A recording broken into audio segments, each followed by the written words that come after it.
My name is John Tepley. I'm the founder of the Seventh Generation Project, and it is my great pleasure to be interviewing Ireland McNeill. She is an artist on the project, and she does amazing work. She's an amazing person who is a visual artist. She's a dancer, and she writes. And we're very lucky to have such a talented person involved with the project. How are you doing, Ireland? I'm doing very well. Thank you, John. I'm really happy to be here. Well, good, good.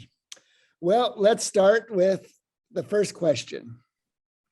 So you're sitting down and you're inspired and you're about ready to start a painting. What are some things that you're thinking about as you're looking at the blank canvas? I really like that question. I definitely am thinking about the end product, obviously. I want to create something that is a treasure and a keepsake to myself, but something that also gives people a window into the experience that led to the creation of that keepsake.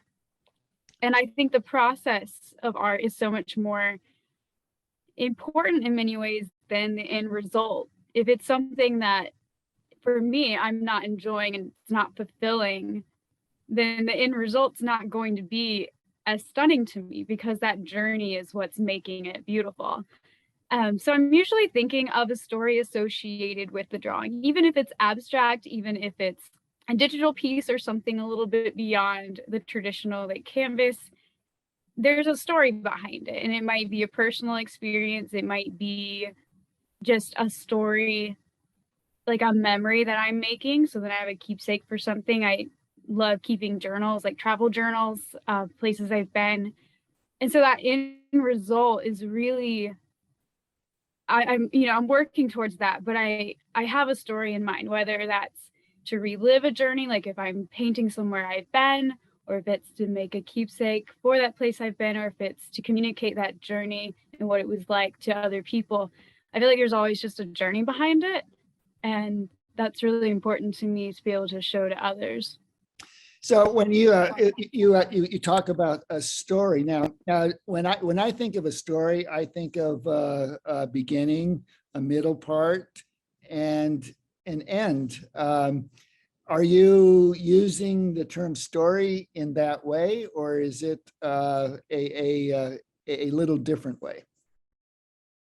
Yeah, it's slightly different, but there's still a similar structure to that. So usually as the creator, as the artist, I'm thinking of it more in the traditional sense. Like I think of the beginning, middle, and end. So as I'm painting, whether it's an idea or a memory or just literally a scene that, of a place I've been to, then I'm thinking about when I arrived at that place, what I did while I was there, and when I left. And the thing I love about abstract painting too is sometimes that can be more of an idea. So it might be like a lesson I learned, and I think about entering that lesson, growing through that process, and leaving.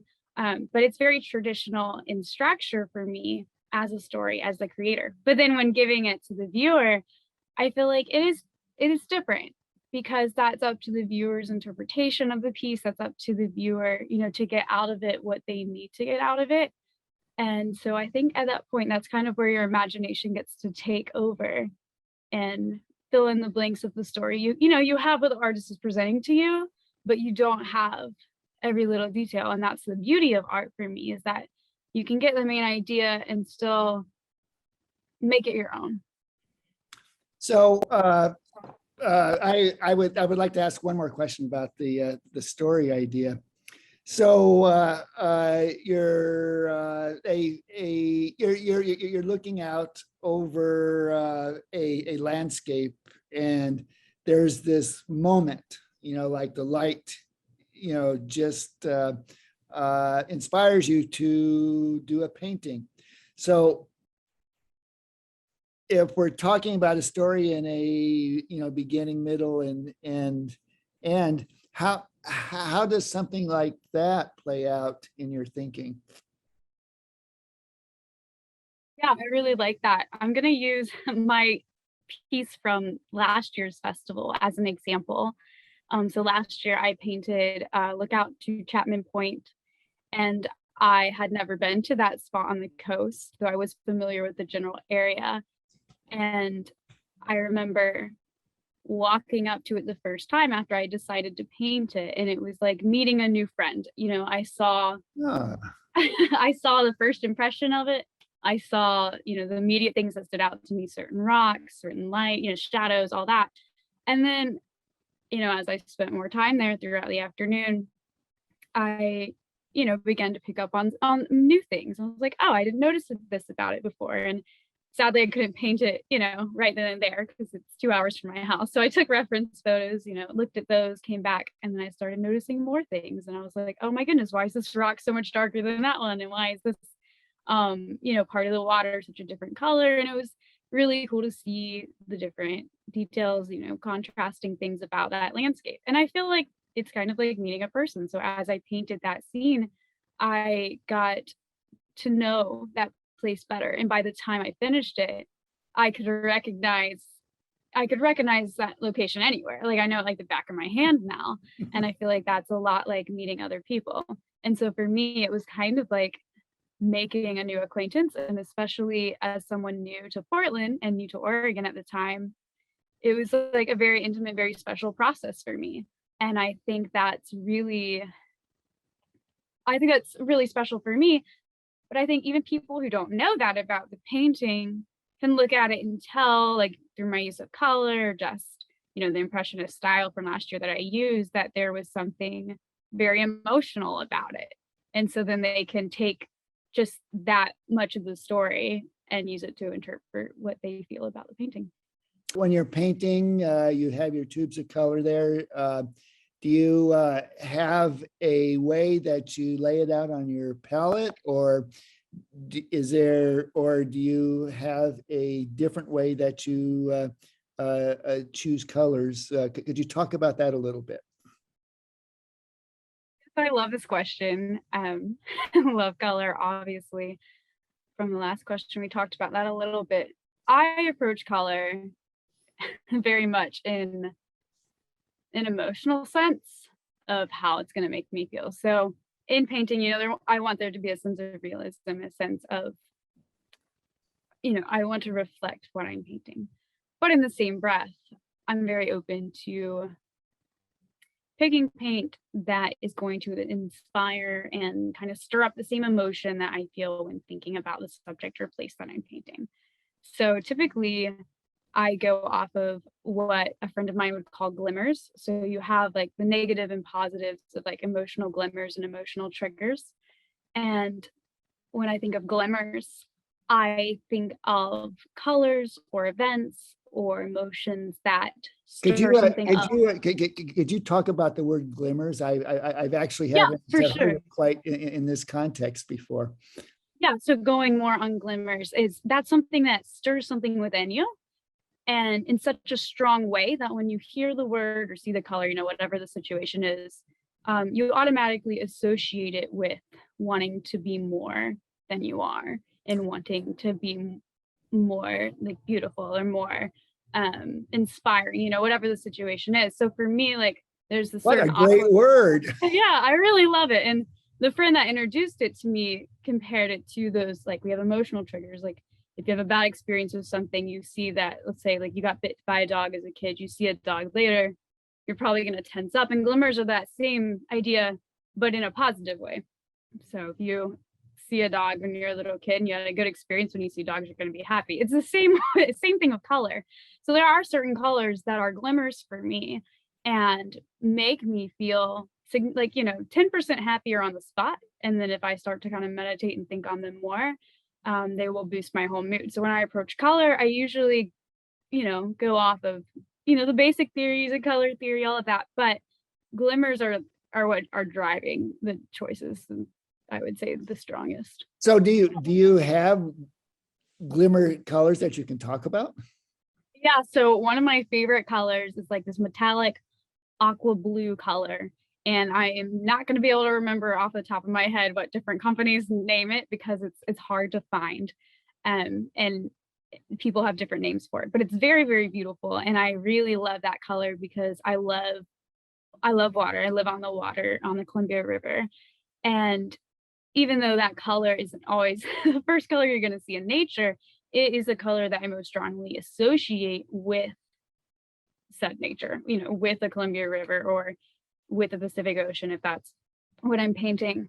And it's sparkly, it's shimmery, it looks very life-giving. So even though it may not be like, if I were to hold it up to a computer and let the computer color match it the exact color of the river, for me, it contains enough qualities and similarities that it is an appropriate choice for the painting. So that's my personally, that's my favorite glimmer color. There are a lot, and it depends on the situation and the context of what I'm creating, but that's my top pick. How about brushstrokes? How do you approach brushstrokes in your work? I love this question. So that's really interesting too. And again, it's like a very personal, it feels very personal to be answering that, because when I start out with certain paintings, I, start with my brushes, and depending on the painting and how it leads me, I will occasionally resort to just using my thumb. Like if I get so involved and so free and so excited about it that it's like there's a moment of finger painting. And I used to think it was rather childish, and perhaps it is, but then I learned a bit more about the psychology behind that and art therapy, and how usually someone who's going to resort to that, it means like they're truly letting go, and they're letting go of something in themselves and letting go of control, which is really, I think, a testimony to how far I've come in making art like a meditative experience for me, is because I used to only draw with like pencils and pens, and I had to be very controlled.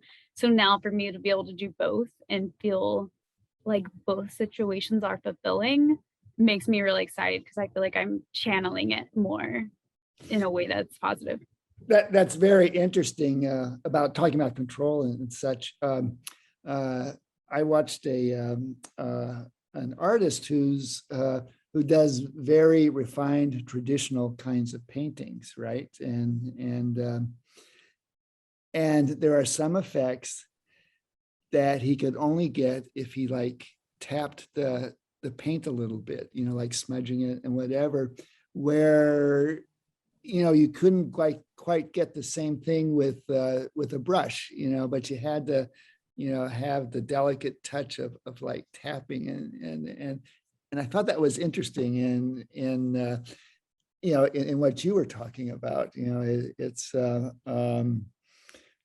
It seemed to have to do with literally feeling the painting as much as anything. And I think it's so, I hesitate sometimes to tell people that because it sounds messy, but I think that's beautiful. It should be messy, if it's not somewhat of a journey in a scientific experimental way too, then where's the growth? And I think for me, I'd much rather have that exploration and that process than like just sticking with what I know. And of course, sometimes you'll fail with that, and then you create something, you're like, oh, this technique didn't work, and that's okay. But for me, even down to the brush strokes, like leaving my own fingerprint you're probably going to find a fingerprint in every painting, even if it's just like one or two little strokes, it's going to be there. That's just usually what I end up resorting to. And it feels even more personal than a signature sometimes. Sweet.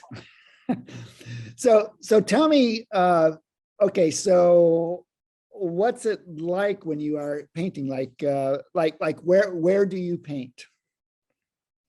I prefer to paint near the sunlight, if not in the sunlight. I want to be outside if I can. That's ideal. It's not always warm enough, especially right now. But I'm at least going to be, near that natural light. Right now, I live on the water. I think I mentioned that earlier.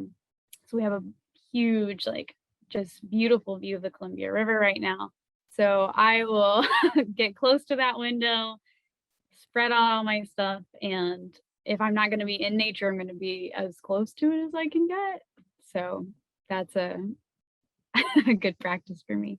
Because of where you are living right now, you don't have a studio that you can just walk into. Correct. Right now I have a makeshift studio. So, it is what it is, but it's definitely my favorite place to paint right now. Is art a vehicle for persuading people towards different views? Yes. My longer answer is definitely, I think there's something to be said about arguments without words. Whenever we do have so many words thrown at us every day. And I think there's something beautiful about being able to persuade without opening your mouth. And that's something that takes skill. I mean, if you had to use words, then we would all just write words on canvases, but that probably wouldn't be as fun to look at. Yeah. And I think making those political statements through brushstrokes, through our fingerprints, often resonates deeper than if I were to hand you an article and say, go read this and change your mind. It feels more human. And as long as the rhetoric is also there to back it up, it's sometimes more persuasive, if not, in that immediate sense. You can reach someone's heart and reach someone's mind and faster with an image than you are going to with a sentence. Now, an important part of the project is the idea of generations, and that we've received this world, and we will be passing it on, and in that way, we need to take care of it. Could you talk a little bit about how you feel about, that sentiment? In a similar way, on the other side of things. So obviously in our project, we're creating art and creating that view for other generations in the future. But I remember being probably, I want to say I was like 14 or so, and seeing the Hudson River School painters for the first time. Oh, wow. And that was such a life-changing experience for me. And at the time, I was very into specifically, the more realistic a painting, the more value it had in my mind as a 14-year-old. That was only context I had for art at the time. So Hudson River School paintings were perfect for that, to really get me interested in art, because they're very lifelike. And I remember, though I was impressed with the likeness of it all, I was really impressed with seeing North America in a way that I've never been able to see it, with just the nature and just the picture that I don't have access to anymore, and that I never will have access to. Landscapes that are gone, forests that are gone. And though I was impressed with the art, and that's why I went to the exhibit at the time, what I didn't expect was to be so impressed with the actual nature. And that's something that I feel like reflects our project, just with water, with the, coastal landscape. Oh, yeah. Nice. Yeah, I actually remember I was at had the good fortune to be at the Metropolitan Museum in New York. And I saw a painting by, like I can't think of the name right now, but it was, big. It was like probably 8 feet by 7 feet. And it had this frame that was like this big, all around it. And there was like a curtain, so it resonated with theater. And I thought, wow, that really is a great way to show a painting, and to show a landscape. Well, thank you very much for this interview. um, Ireland will be showing work at the Lincoln City Cultural Center, and that is July 13th through the 15th.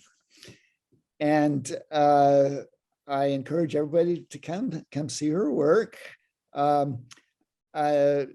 Ireland is also, she's spearheading a youth and an adult poetry reading for Thursday night. That I think that's the 14th. Yeah, and well, it's just been a pleasure, and I look forward to seeing more of your paintings. Absolutely. Thank you, John. It's always a pleasure. Really excited to be part of this project again. Bye for now. Bye.